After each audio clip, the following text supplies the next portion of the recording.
qualité.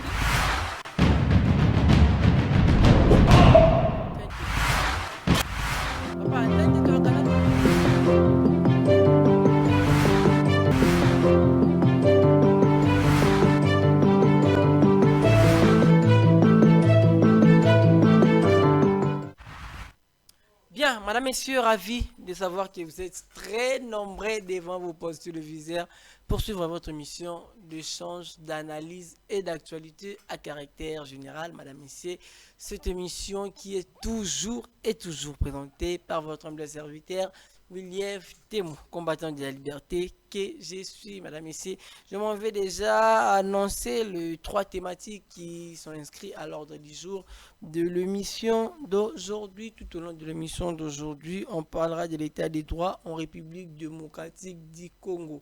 Levée de moratoire de la peine de mort. En quoi est-ce que c'est important présentement en République démocratique du Congo? On en parlera tout au long de cette émission. Que faut-il faire aujourd'hui en fait pour redresser les choses dans notre appareil judiciaire? On en parlera tout au long de cette émission, madame et messieurs. Tout au long de cette émission, on parlera également de l'élection de gouverneur dans la province de Lomami. La province de Lomami mérite qui comme gouverneur? Quel est le bon profil pour la province de Lomami? On en parlera tout au long de cette émission, mesdames et messieurs. Et pour finir, on parlera de la crise sécuritaire à l'est de la République démocratique du Congo.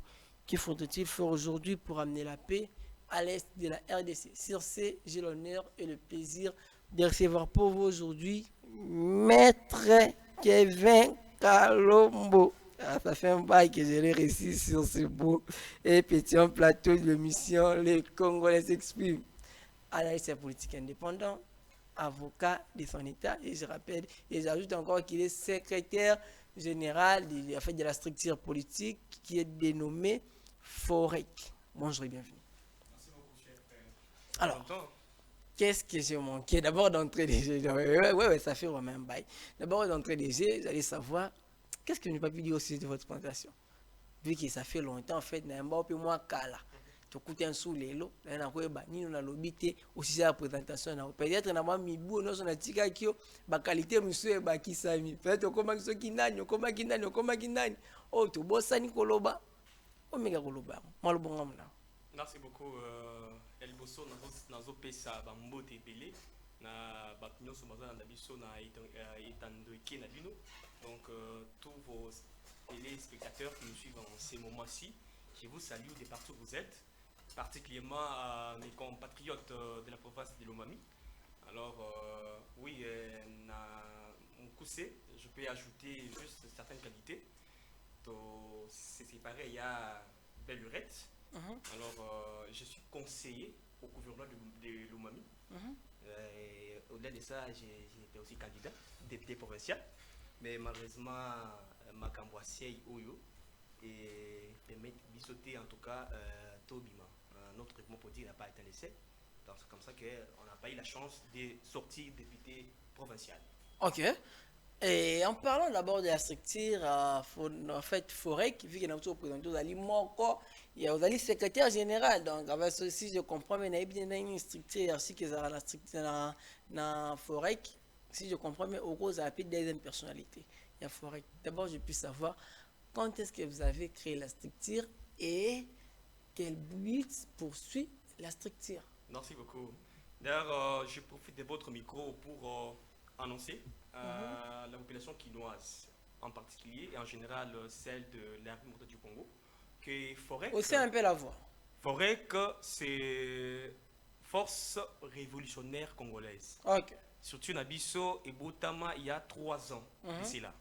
Alors nous en tant que révolutionnaires on a voulu donner un vent nouveau. Un vent nouveau qui doit souffler sur l'étendue de la République dans ce qui concerne l'amélioration du vécu quotidien du peuple congolais. Parce que yo moko yebi oza journaliste à Makassi, tu fais des enquêtes, tu vois que en tout cas dans les habitants congolais ba zonyo comme Makassi. Et nous sommes là, nous voulons révolutionner des choses pour que les choses s'améliorent au niveau des populations. Voilà. Donc c'est tout ce que vous prenez comme objectif. C'est ça notre lutte, c'est ça notre objectif. Comment nous pouvons vivre aisément pendant que des populations croupissent dans la misère. Donc c'est une injustice. Nous voulons rétablir cette injustice, ça, que ce soit justice. Parce que dans la Constitution d'Abisso, on prône la justice équitable. Mais comment il y a un crépuscule de gens qui vivent aisément et pendant qu'il y a aussi des populations, des millions et des millions de populations qui croupissent dans la misère. Donc nous devons changer la donne.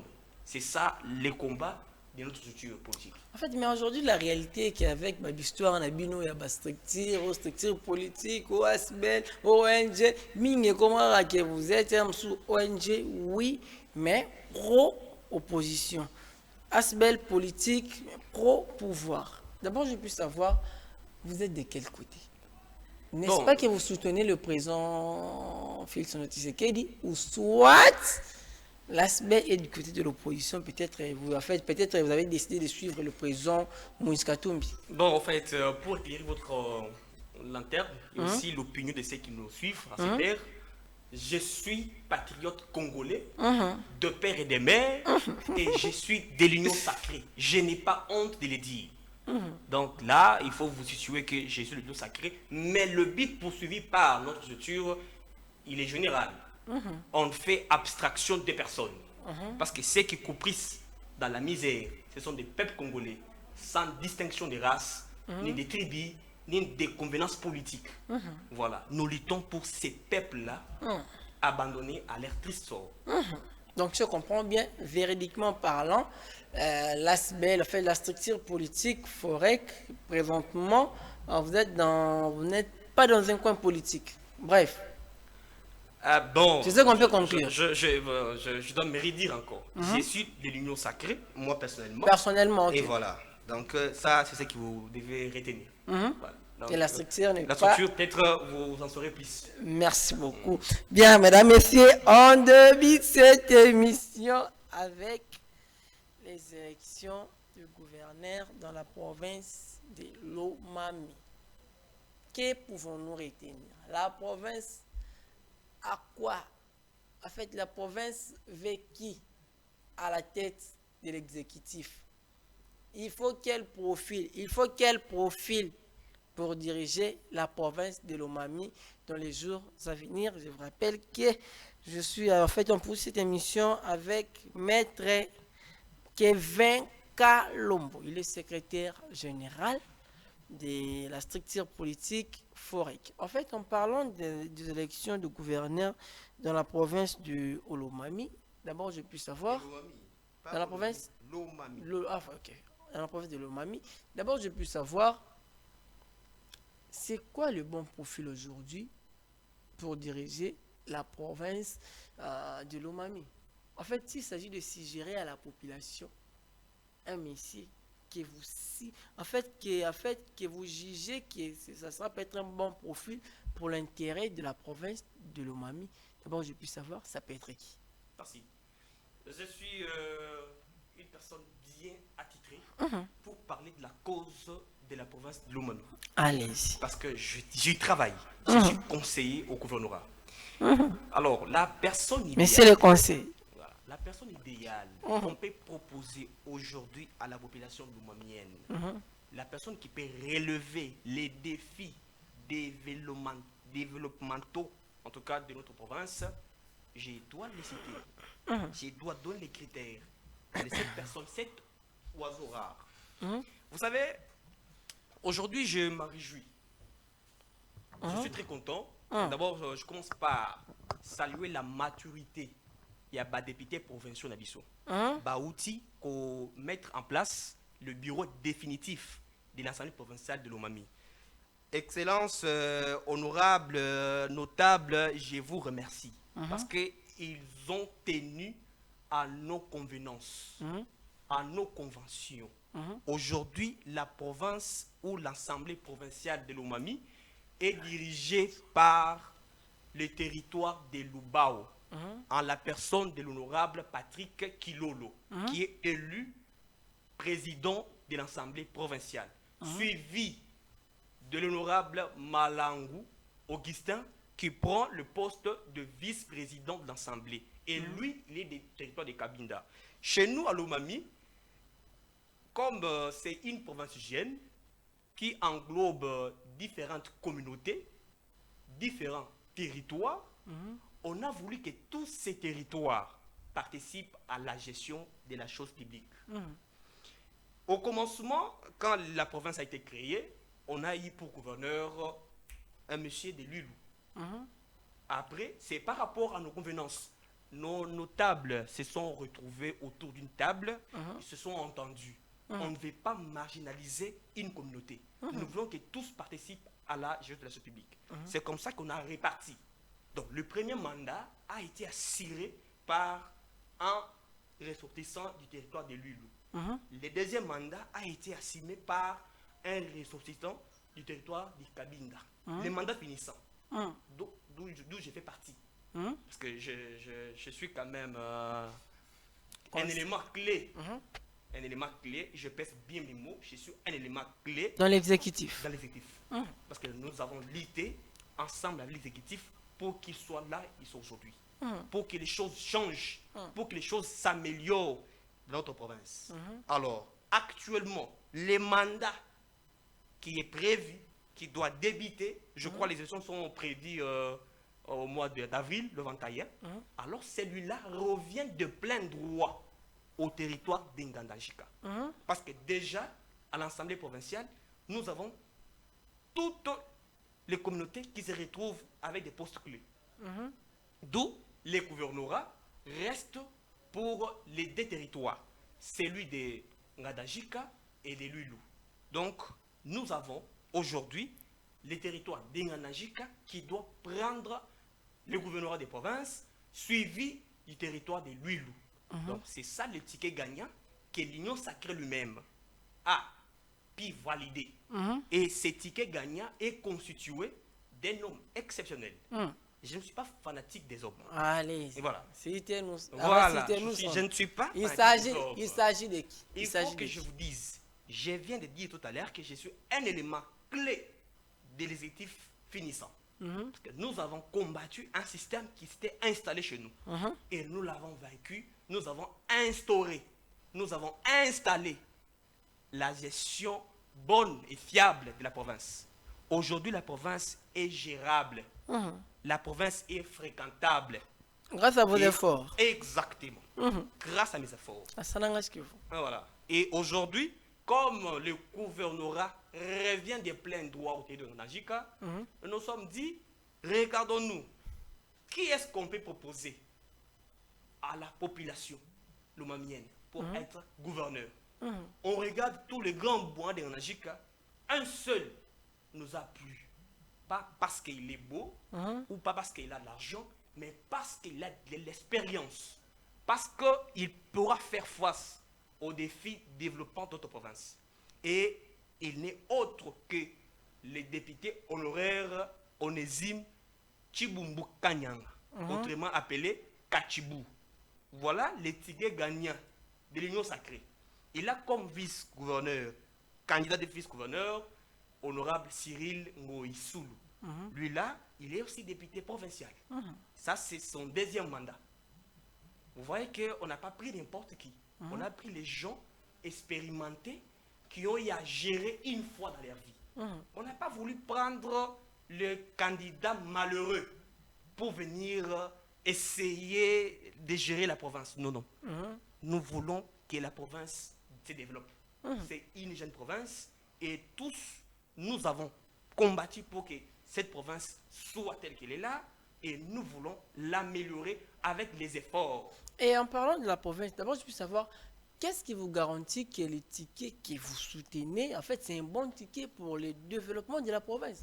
Oui, ben je viens. Qu'est-ce qui vous garantit concrètement? Qu'est-ce qui me garantit concrètement? Parce que le titulaire fut député national de l'UDPS. Il a quand même un parcours politique d'un homme d'État. Au-delà de ça, il est dans ses affaires privées, patron, beaucoup d'entreprises. Et voilà l'homme qui peut bien gérer. Comme il gère ses affaires et ça progresse, c'est comme ça que nous l'avons, nous adopté. Nous avons adopté sa candidature pour qu'il gouverne la province. La province fait face à plusieurs défis. La province n'a pas de route, la province n'a pas d'électricité, il n'y a pas d'électricité chez nous. Mais nous devons mettre l'homme à la taille du développement de la province. Et cet homme n'est autre que Kabumbu Chinyanga et Chibumbu Kanyanga Kachibu. Alors, c'est celui qui pourra faire mieux que quiconque. Je pense qu'en fait, je pense que si possible, nous allons y revenir prochainement pour parler de sa vision, en fait, de ce que le monsieur compte faire pour le développement de la province. Bien qu'en fait, on devrait si juste vous en parler. Si vous me permettez, je dois faire juste un appel à la conscience de nos députés provinciaux. Allez-y. Chers honorables députés provinciaux, vous venez d'abattre un travail de titan. Un travail de titan en optant ou en élissant les représentants de votre chambre, de votre organe, l'organe délibérant. Et vous savez tous très bien que la province doit être unie pour son développement. Aujourd'hui, la présidence de l'Assemblée provinciale revient à Lubao et les candidats de Lubao doivent revoir leur ambition à la baisse. Et ils ne peuvent pas encore concourir parce qu'ils ont déjà la présidence de l'Assemblée provinciale. Et les candidats de Cabinda, territoire de Cabinda, doivent oublier le poste du gouvernorat et nous laisser les gens de Nganajika le diriger. Faites, parce que si vous ne faites pas ça, ça va créer un désordre au niveau de la province. Nous ne voulons pas qu'il y ait des ordres. Parce qu'on n'a pas ces temps-là. Nous voulons que tout le monde participe à la gestion pour l'épanouissement ou le développement ou l'émergence de la province. Alors, c'est aux députés qui sont les grands électeurs. Ce sont eux qui ont les derniers mots à dire. Mais je leur dis seulement, regardez d'où vous venez, vos populations, vos électeurs qui vous ont envoyé là-bas, opérez, faites les choix selon nos conventions. Les conventions disent, cette fois-ci, c'est pour les territoires de Nganajika et la personne qui est attitrée, qui peut administrer la province n'est autre que l'honorable Onésime Kachibou. Madame, monsieur, je rappelle qu'il est juriste, en même temps avocat. En fait, il est avocat. Donc, avec lui, non, c'est la deuxième thématique, directement.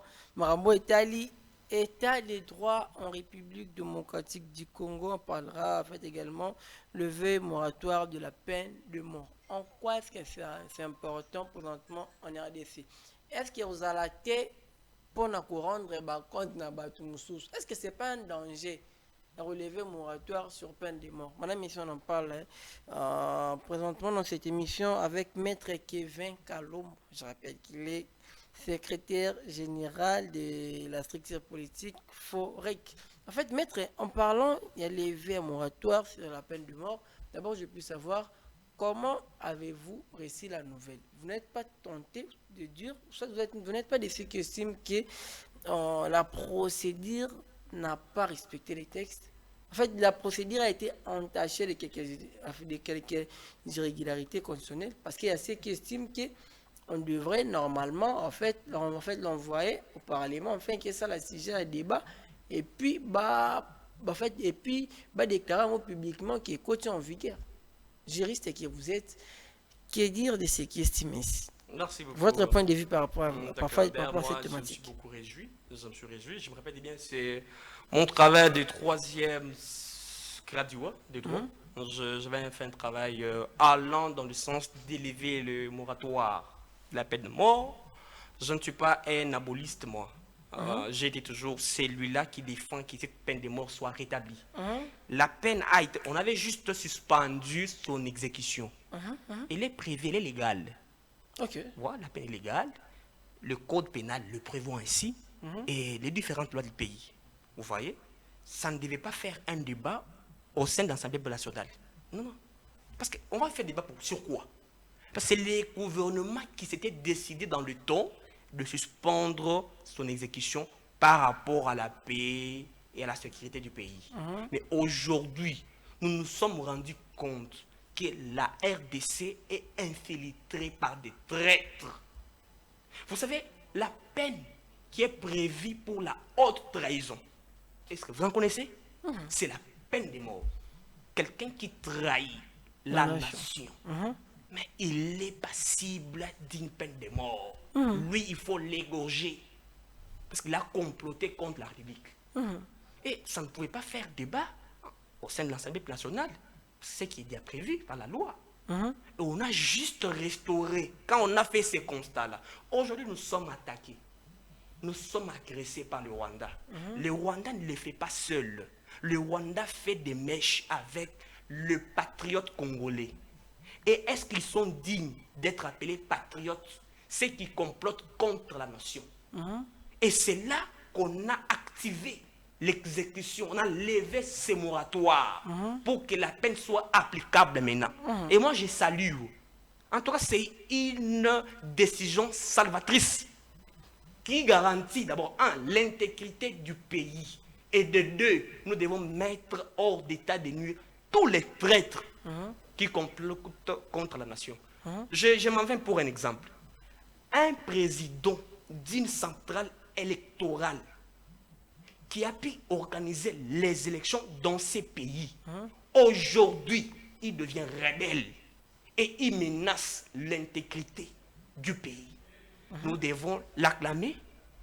Mais non, c'est pourquoi on a activé l'application ou l'exécution de cette peine de mort. Il est là, celui-là, les missionnaires, les familles, là.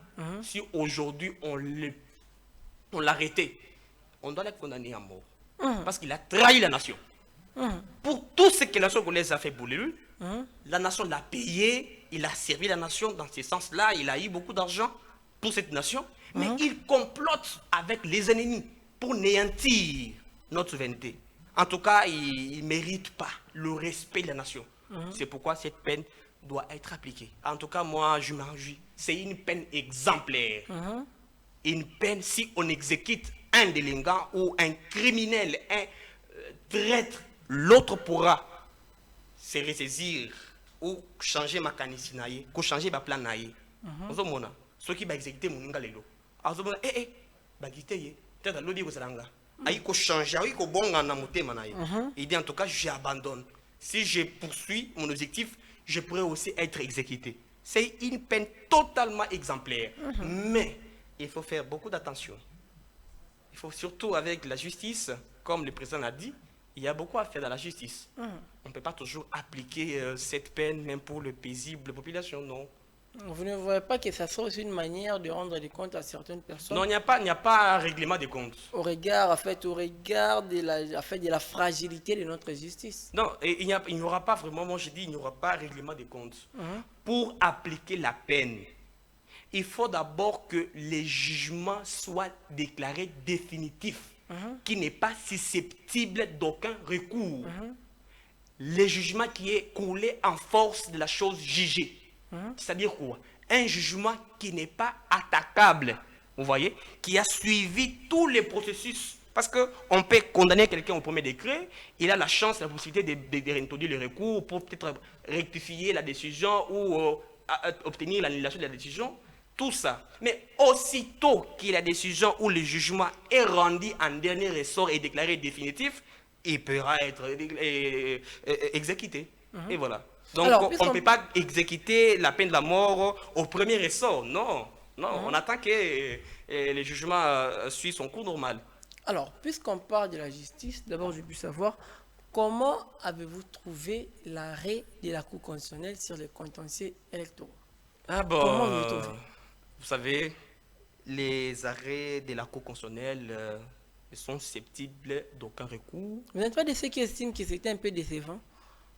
Bon, je ne peux pas mettre la honte. Je ne peux pas mettre la honte sur la haute juridiction de mon pays. J'ai beaucoup de respect pour la Cour constitutionnelle, pour le travail qu'ils abattent. Alors, je n'ai pas de commentaires à faire par rapport à ces arrêts. Je m'incline en âme et conscience et en juriste de formation. Je ne pourrai jamais faire de commentaires sur les décisions de la haute cour. Merci beaucoup. Madame, Monsieur, prenons à présent le tout dernier thématique de cette émission. Ça consiste donc à la crise sécuritaire à l'est de la République démocratique du Congo. Madame, Monsieur, c'est quoi la solution aujourd'hui pour pallier à ces problèmes? Que faudrait-il faire aujourd'hui pour amener la paix à l'est de la République démocratique du Congo? Je vous rappelle que je suis avec Maître Kevin Kalombo sur ce plateau. C'est avec lui que nous sommes en train d'échanger politique. C'est avec lui que nous sommes en train de débattre sur des thématiques politique en République démocratique du Congo. En fait, maître, en parlant de l'insécurité à l'est de la République démocratique du Congo, d'abord, je peux savoir, d'abord, comment ça vous fait, tango karaki, kuna babomi autant, lobi nango ki bazui mboka kingangi. Comment d'abord ça vous fait? Et puis, que faudrait-il faire aujourd'hui pour amener la paix? En tout cas, moi, je suis de cœur avec toutes ces populations qui sont sauvagement massacrées par le Rwanda et ses alliés. Ça me fait très mal. Étant congolais, patriote, nationaliste et révolutionnaire, ça me fait très mal. Mais il y a déjà des solutions. Nous avons, c'est le moment où l'endroit pour moi de féliciter, de jeter des fleurs à cet homme, Félix Antoine Tshisekedi Tshilombo.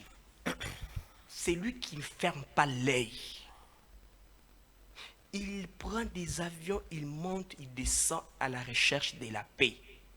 Et il veut imposer cette paix-là. Vous savez, la guerre de l'Est, elle est multidimensionnelle. Peut-être beaucoup de gens ne le savent pas. À la moindre des escarmouches. Est-ce que vous savez les tenants et les aboutissants de la guerre? Vous ne savez pas.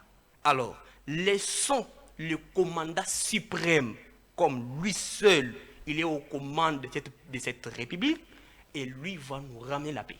Il a déjà des solutions. Vous savez, avec tout ce qu'il y a eu en Angola, les médiateurs Lourenço qui a appelé Kagame, Kagame qui a accepté de parler avec son frère Félix Tshisekedi. Et Félix est intransigeant. Il dit, je ne vais pas recevoir Kagame pour parler. Non, non, je vais lui dire de retirer du sol congolais ses troupes. Vous voyez? Félix est plus que déterminé. Et moi, je peux vous dire que bientôt la fin de son deuxième et dernier mandat, la paix va revenir. Félix doit imposer. Il voit. Et d'ailleurs, nous sommes déjà dans le bon chemin. Félix ramène la paix à l'Est. Et tout le monde va se réjouir. Il sera dans l'admiration pour dire, Seigneur, mais cet homme était où tout ces temps? Vous savez, il y a la guerre a perduré. Il y a maintenant 3 décennies qu'il y a guerre là-bas. Mais au moins, Dieu nous a envoyé un Moïse qui va imposer la paix. Et cette paix sera durable. Et c'est pour ça Félix, bien sûr, Félix ne veut pas négocier une paix hypocrite de 2 ou 3 jours. Félix veut imposer une paix durable. Donc, plus jamais on entendra encore quelque chose de guerre. Non. Merci. Voilà. Donc, tous, nous, peuple congolais, nous devons être derrière les commandants suprêmes des forces armées et aussi soutenir nos forces armées. Dénoncer surtout les plans de l'ennemi. Surtout nos frères de Goma. Vous qui êtes là-bas, Liwanzalendo, je vous félicite. Vous faites un travail de titan. Si moi j'étais à votre place, je le ferais aussi. Et je suis même prêt à le faire. Je vais partir aussi là-bas à l'Est, au front, à prendre l'armée. Et comme ça, parce que c'est ça question en beau canabiso, frère. Fait dans le patriotisme. Ça question, voilà, question en beau cas. C'est la nation ou rien. Parce que nous n'avons qu'une seule patrie. C'est la RDC. On n'en a pas d'autre. Nous sommes agressés injustement. Nous sommes hospitaliers. Nous recevons plusieurs personnes, plusieurs populations de d'autres pays. Mais pourquoi nous sommes visés par les ennemis, par nos voisins? C'est par rapport à nos richesses. Et aujourd'hui, Félix Tshisekedi mettra terme à ces bêtises, que j'appelle bêtises. Merci. Avec ces rigolos là, des Nanga et les autres. Je vous le dis. Mesdames et messieurs, quelques minutes nous séparent de la fin de cette émission. Je vous rappelle que l'honneur m'était de recevoir pour vous aujourd'hui Maître Kevin Kalombo. Je rappelle que le secrétaire général de la structure politique FOREC. En fait, Maître, nous sommes presque à la fin de cette émission. J'aimerais, si possible, que vous puissiez regarder votre caméra et conclure l'émission, si possible. D'accord. En tout cas, je suis très content. C'est le mois pour moi d'annoncer la population quinoise en particulier et en général la population de la République démocratique du Congo, que la FOREC, Force révolutionnaire congolaise, organisera dans les jours à venir une conférence dont la thématique vous sera informée. Donc, incessamment, on va passer encore sur ces plateaux pour vous annoncer. Donc, nous sommes en train de préparer pour que nous vous invitions, afin que vous veniez répondre et écouter la matière grise de cette conférence débat qui aura lieu sous peu. En tout cas, venez nombreux quand la date et l'heure vous seront communiquées. Bien, madame, messieurs, c'en est fini pour aujourd'hui. Je sais que vous avez aimé.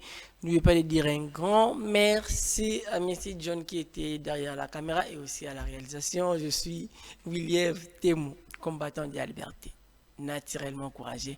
Je vous dis au revoir. On se retrouve prochainement avec le même plaisir. Bye. Merci.